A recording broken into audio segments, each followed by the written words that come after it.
Hey YouTubers, hey, just wanted to give you guys a little clip of something I'm doing here. Maybe it'll help you out too. These are the fenders off of my 2005 Ranger Z21 boat trailer. And they used to look terrible. A few weeks ago, I just got tired of it.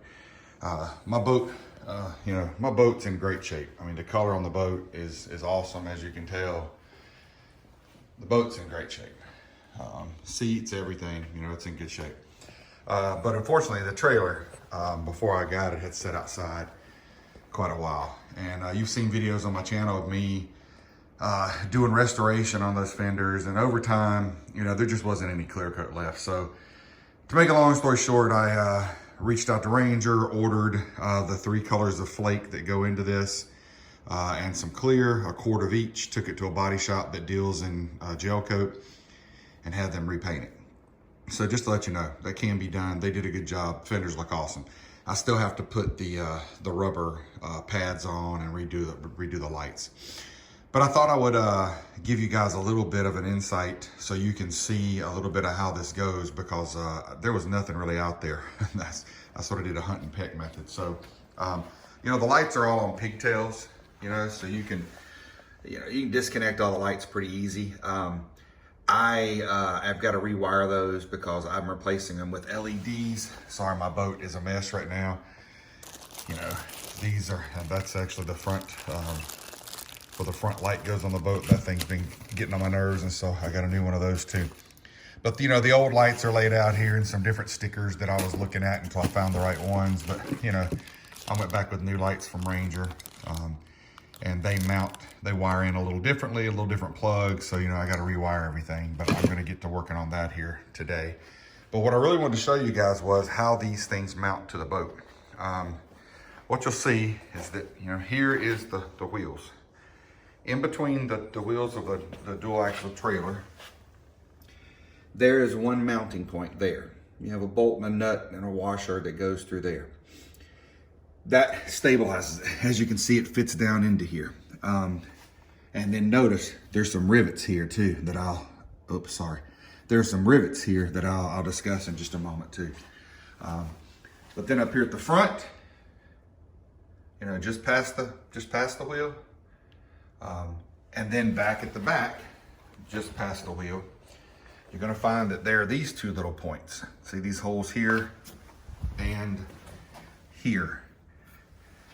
Those are not so obvious when you're getting ready to take the trailer apart, to take the bunks off and everything.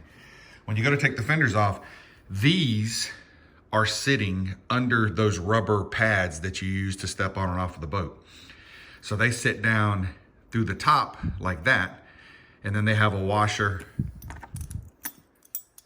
and a bolt and a nut on them underneath to hold them on. So that actually sits in here. So it'll sit down in that hole, and then your rubber pad goes over it. So you don't necessarily see that when you're starting. And so I saw them underneath, took them apart, and then shoved them through. The rubber on the top was pretty old and cracked up anyway, so it really didn't matter. But just so you guys know, that's the way this thing mounts on. So there's 3 of them.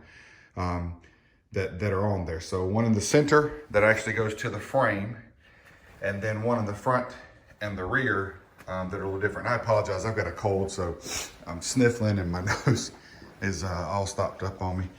Oh yeah, another project for the day. I finally got lithium batteries, so I'm gonna work on that.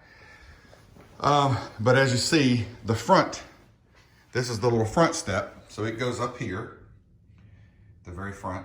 And you can see very similar, there's 3 mounting spots for it too. 1, 2, and 3. They are all 3 those same connectors that I showed you a moment ago that go through the top. So they all sit through here and it mounts on. As you can tell, I had this redone too. It looks great. But the top, we left it sort of as is. We shot it, I gotta rough it up a little bit. So that the adhesive will stick to it really good, but I'm gonna do that with a little bit of sandpaper just to be safe. But anyway, that's what I'll be working on this weekend. And I thought that I would just sort of show you guys what that all looked like so that you, if you have to start doing this yourself, you don't have to hunt and peck. So I hope you enjoyed it, man. So I almost forgot. Actually did forget, so I'm coming back to you here. I want to show you this. This is the back side of the bunk boards. My bunk boards were in good shape. The carpet's actually in good shape. It needs cleaning up. But I did want to show you guys something here that, let me get down here on the floor. I might not get back up, but I'll get down here. So when you get these and you start working on them, you know, these bunks are, you know, wood, and then they're covered with carpet. There are rivets. As you can see here, each of these spots are rivets. Now, my rivets were not in great shape, so we put new rivets in there from Ranger stainless steel type, you know, rivets. However, I showed you on the trailer where there were some rivet points. That is down here at the bottom. You can see these rivets. For me, when I took my bunks off, these rivets were not connected to the boat. They had came loose and had been loose for years. I knew that because I had looked under there. That is an option, right, that people choose to do. You can either, I'm gonna get back up and show you, you can either choose when you replace all the rivets on the back of your bunks, you then place the bunks, or you place the fenders, excuse me, onto your trailer. And then as you can see, there are rivet points here. If you want, you can come through and re-rivet those to where you are completely stable, you know, no vibration, no nothing. There is some debate out there from people onto whether they do or do not do that. Some people say they just leave them. Some people say that they rivet and put new rivets in. I figured this way, mine have been disconnected for a long time and I haven't noticed any trouble with them. So I'm going to leave them disconnected here for a bit because, you know, you have to have the boat off to do them.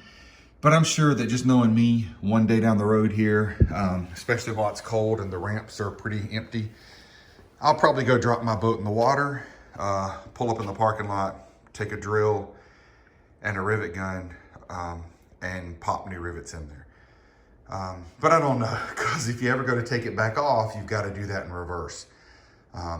So, you know, it's just a thought for you guys. I did want to point it out so you could see it.